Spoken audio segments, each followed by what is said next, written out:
Hi everyone, I've been kind of obsessed with Minecraft lately because my friend's son turned 7 and he is obsessed with Minecraft. So let's grab our watercolor supplies and paint these characters together.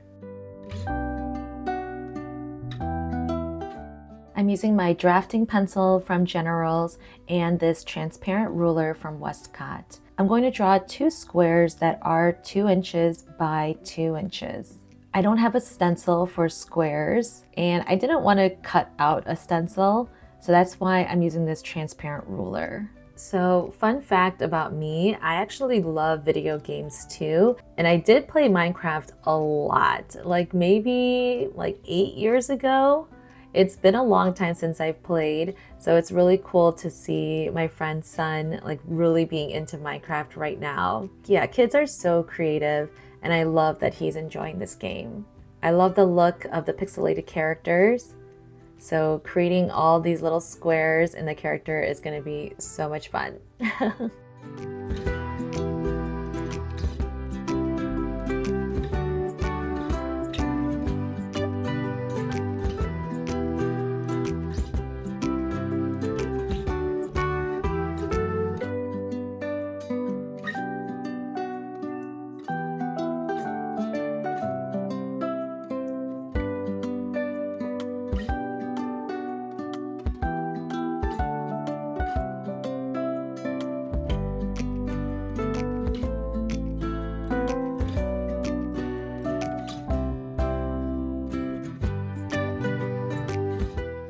We're going to paint just the heads of the Minecraft characters. And for the heads, you want to have 8 by 8 squares. So I'm marking every 1/4 inch, and then I'm going to draw the lines that'll make the grid.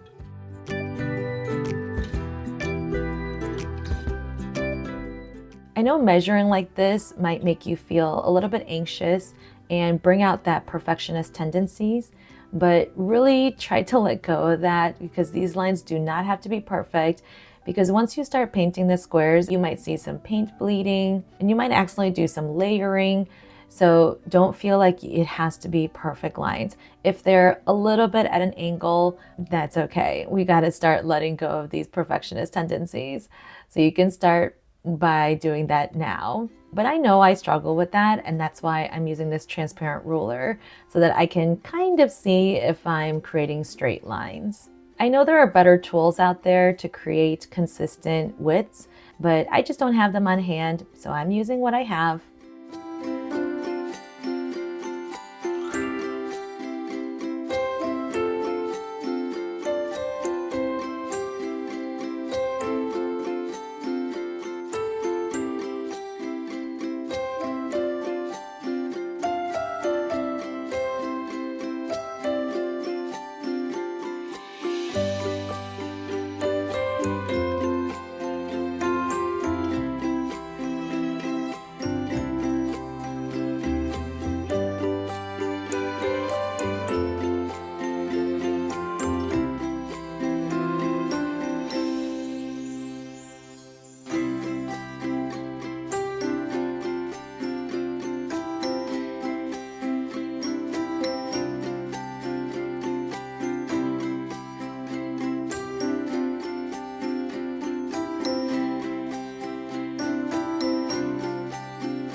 All right, the grid looks great.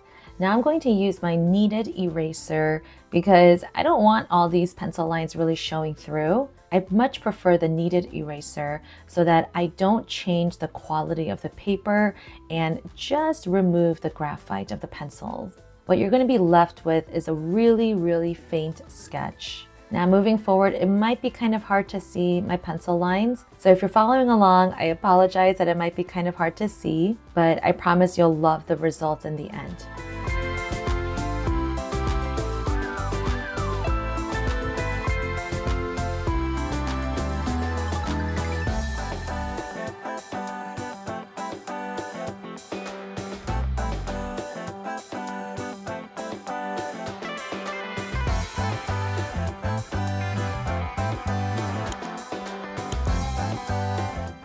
I'm starting out with the creeper character, so you want to prepare a couple different green hues and a black color.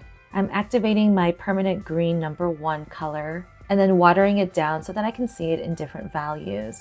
Right now I'm using my round size 2 brush. Then I mixed in a little bit of brown into that permanent green so that I can get a darker and muted green color. And again, I'm watering it down just to see what it looks like in a lighter value. And then I have my black. So when we paint this creeper, we're going to paint each square individually, and we're going to just alternate between the different greens and their values.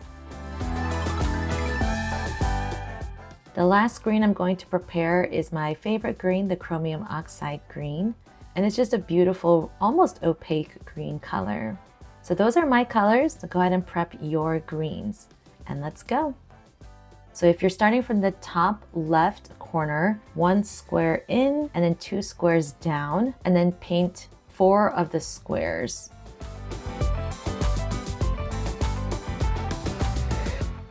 And then move to the right 2 spaces, and then paint the other eye that takes up 4 squares. I hope that makes sense.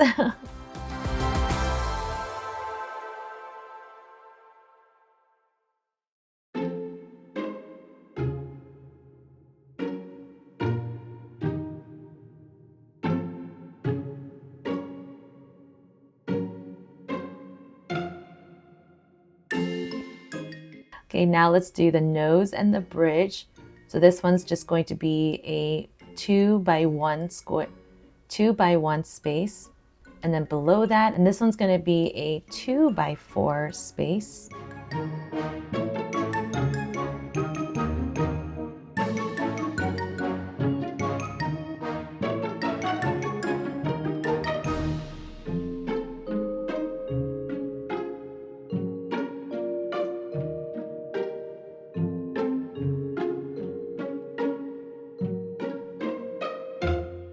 And then on the far left and far right side, you're going to extend it down by 1 more square. I actually ended up making my square a little bit too long, I think, in that last row.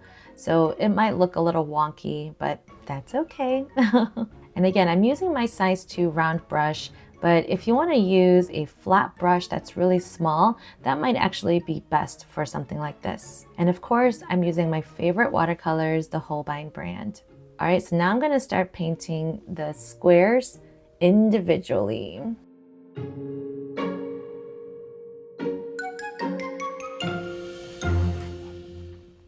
You're going to move 1 square to the right and then 2 squares down.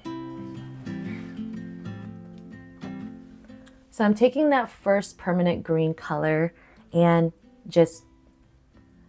painting random squares throughout. Don't think too much about it, but make sure to leave some space because we have all those other greens and its lighter values to paint as well. Here I'm watering it down, blotting my brush just a little bit, and then now painting the lighter value of this permanent green color. You want to be careful not to let the paints you want to be careful not to let the wet paints touch each other. As much as you can, try to avoid any paint bleeding.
right, this creeper is looking really good.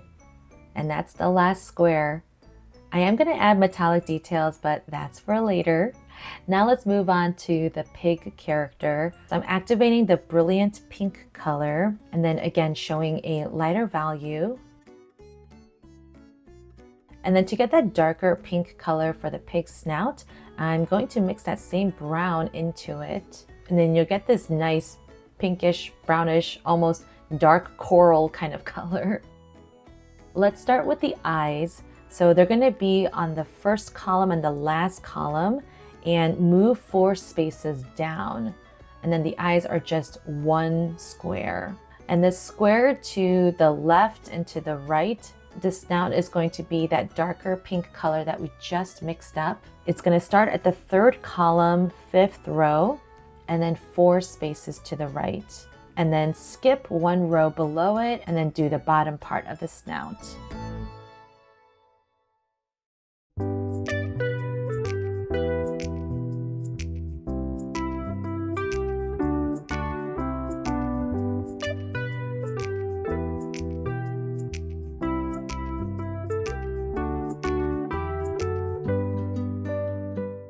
The 2 squares in the center below those 2 lines are going to be a much lighter pink. The ones on the sides are going to be a little bit darker. For the pig, I'm going to start by painting individual squares, but I might also paint 2 squares at a time because the pig character doesn't have as much variation in the squares as the creeper does. Later on, you'll see that I'm actually going to add a second layer to the pig as well, just to harmonize a lot of the colors. And here I totally messed up because the square to the left of that right eye is supposed to be white. So I'm adding some water and quickly lifting that pink color and then using some paper towel to dab it and remove that color. And there you go. Good as new. So make sure to save that space to the left or to the right of that black eye because that needs to stay white.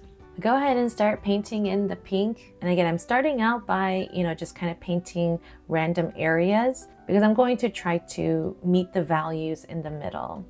So right now it looks a little too mosaic-y, but we're going to, just bring value harmony later on.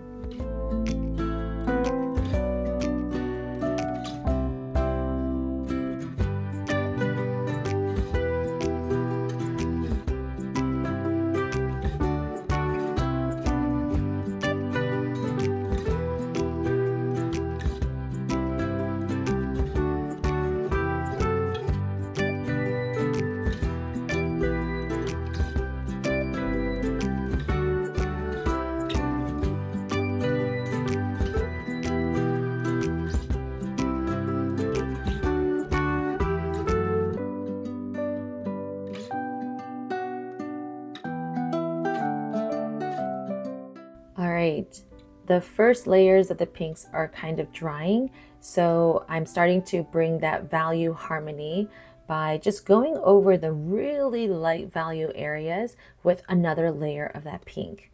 And notice how now the values are kind of blending much better together, and it doesn't look so stark by going from that light pink to that darker pink.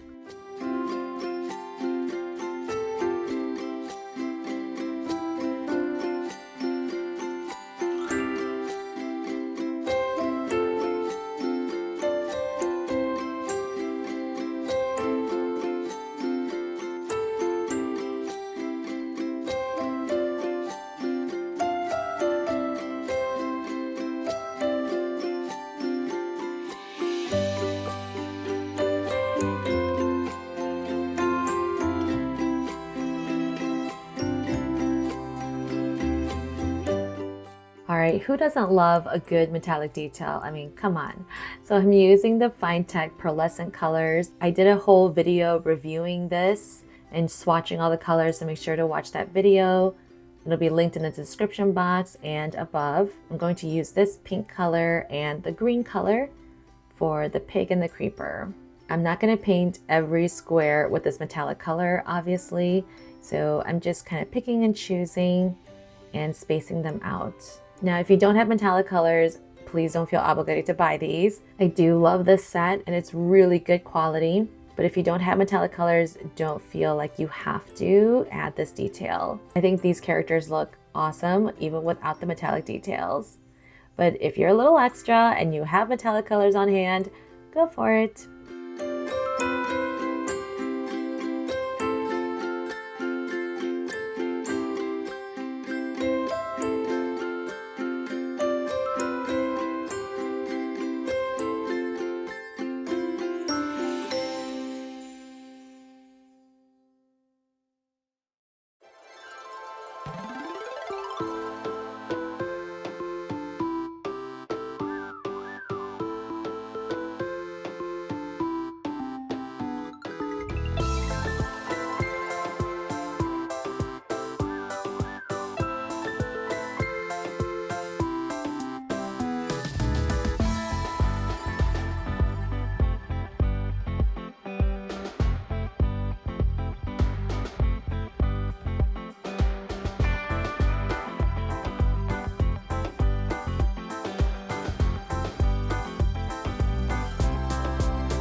And there you have it. It's looking so good. Thank you so much for watching this video. If you followed along, please tag me at Audrey Ra Design and use the hashtag #PaintWithAudrey. Just look at that shine. I love it. So feel free to use this as a greeting card or gift tags. Paint other Minecraft characters.